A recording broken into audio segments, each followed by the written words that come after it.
की धरती पर ऐसी सभ्यता बसती थी जो न सिर्फ शानदार शहरों का निर्माण करती थी बल्कि बेहतरीन नालियां, चमकदार बर्तन और अनोखी मूर्तियां भी बनाती थी। जी हाँ, मैं बात कर रहा हूँ हड़प्पा सभ्यता की। स्वागत है आपका हमारे शहर मोहेंजोदारो में। साल लगभग 2600 BCE है। आइए चलते हैं उस दौर में जहां से हमारी इतिहास की सबसे पुरानी और रहस्यमयी कहानी शुरू होती है। ये लगभग 2500 साल ईसा पूर्व ये सभ्यता दक्षिण एशिया के पश्चिमी हिस्से में फैली हुई थी, वो इलाका जो आज पाकिस्तान और पश्चिमी भारत कहलाता है। आपको जानकर हैरानी होगी कि सिंधु घाटी सभ्यता उस समय मिस्र, मेसोपोटामिया और चीन जैसी दुनिया की सबसे पुरानी सभ्यताओं से भी कहीं ज्यादा उन्नत थी। सन 1920 में जब भारतीय पुरातत्व विभाग ने यहाँ खुदाई करवाई तो हड़प्पा और मोहनजोदड़ो जैसे दो बड़े नगरों की और फिर 1924 में विभाग के डायरेक्टर जनरल जॉन मार्शल ने आधिकारिक तौर पर दुनिया के सामने इस नई सभ्यता की घोषणा की। हड़प्पा सभ्यता अपनी बेहतरीन शहर बनाने की योजना के लिए जानी जाती थी। मोहनजोदड़ो और हड़प्पा जैसे नगरों में ऊंचाई पर दुर्ग बने हुए थे जहां शायद ऊंचे दर्जे के लोग रहते थे। यह है हमारा मोहनजोदारो। पश्चिमी हिस्सा, जिसे हम नगर दुर्ग कहते हैं, ऊंचे स्थान पर बना है। यह है पूर्वी हिस्सा जो नगर दुर्ग से बड़ा मगर निचले स्थान पर है। यहाँ हम जैसे आम लोग रहते हैं। इन दुर्गों के नीचे ईंटों से बने आम लोगों के घर हुआ करते थे।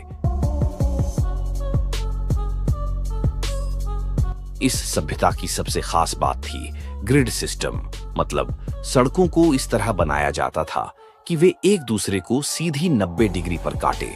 देखिए, हमारी गलियां पूरी तरह सीधी हैं और 90 डिग्री के कोण पर एक दूसरे से मिलती हैं। ऐसी व्यवस्था आपको हड़प्पा और मोहनजोदड़ो दोनों स्थानों पर दिखाई देगी। यहाँ बड़े बड़े अन्न भंडार बनाए गए थे।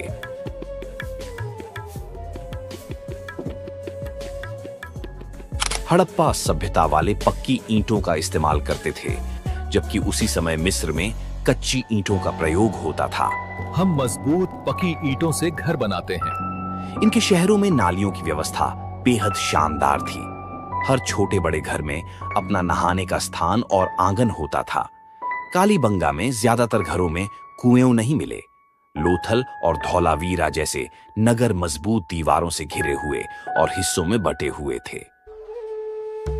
यह है हमारा महान स्नानागार, पक्की ईंटों और जलरोधी गारे से बना। हड़प्पा सभ्यता के लोग कांसे की चीजें ढालना जानते थे। तांबा राजस्थान की खेतड़ी की खदान से मिलता था और टिन शायद अफगानिस्तान से लाया जाता था। बुनाई के काम में इस्तेमाल होने वाले ठप्पे कई जगह मिले हैं। बड़े बड़े ईंटों के निर्माण से हमें पता चलता है कि वहां राजगीर और मिस्त्री वर्ग मौजूद था। ये देखो हमारी सील्स, स्टीटाइट से बनी, गेंडा बैल और पशुपति के चित्र। हड़प्पा वाले नाव, मनके और मोहरे भी बनाते थे। मिट्टी की मूर्तियां और चमकदार बर्तन बनाना उनकी खास पहचान थी। सोना, चांदी और कीमती पत्थरों से आभूषण बनाने वाले जौहरी भी वहां होते थे। हम हड़प्पा में ऐसे बर्तन बनाते हैं, देखो, ज्यामितीय डिजाइन और कितने मजबूत।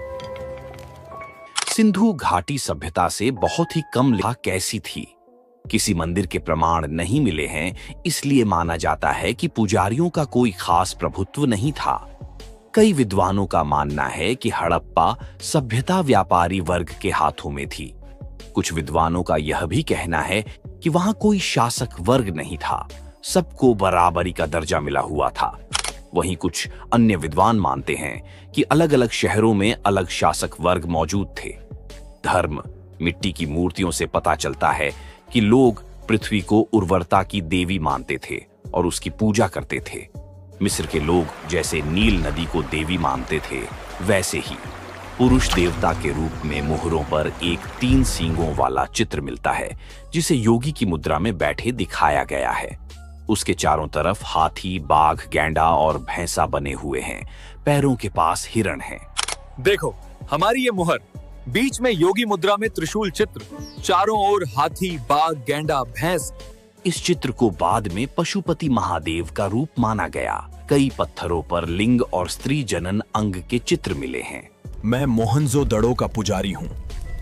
देखिए, मेरे वस्त्रों पर सुंदर डिजाइन और मेरी लंबी दाढ़ी। हड़प्पा के लोग पेड़ों और जानवरों की पूजा भी करते थे। हम पेड़ों और जानवरों की पूजा करते हैं। प्रकृति ही हमारा देवता है।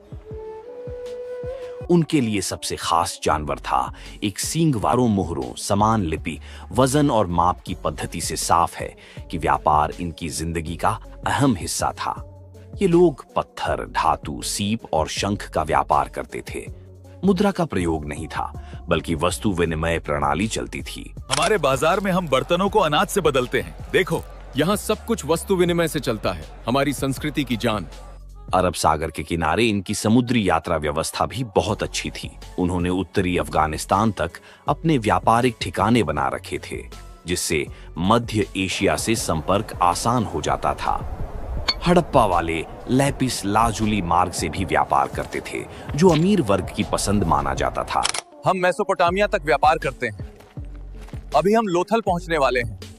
यही हमारा सबसे बड़ा समुद्री व्यापार केंद्र है। अब सवाल ये उठता है कि आखिर इतनी महान और उन्नत सभ्यता अचानक गायब कैसे हो गई।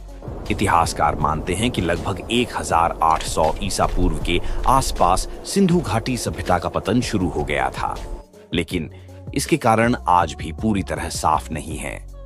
कुछ विद्वानों का मानना है कि इंडो यूरोपियन जनजातियां, जिन्हें हम आर्य कहते हैं, उन्होंने आकर इस सभ्यता पर हमला किया और धीरे धीरे इसे कमजोर कर दिया।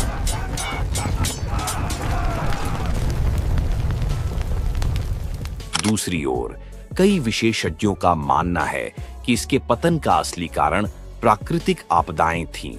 कहा जाता है कि उस क्षेत्र में भूगर्भीय हलचलें हुई, जिनसे बार बार भूकंप आते थे।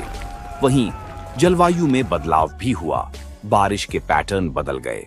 कुछ जगहों पर नदियों ने अपना रास्ता बदल लिया, जिसके कारण खेतों में बाढ़ आई और खाद्य उत्पादन पर असर पड़ा। इन तमाम कारणों की वजह से यह सभ्यता धीरे धीरे कमजोर पड़ी और आखिरकार अपना अस्तित्व खो बैठी। मतलब, सिंधु घाटी सभ्यता का पतन अचानक नहीं हुआ, बल्कि यह एक धीमी प्रक्रिया थी जो कई कारणों से मिलकर हुई। आपको हमारी सभ्यता कैसी लगी? कमेंट्स में जरूर बताएं।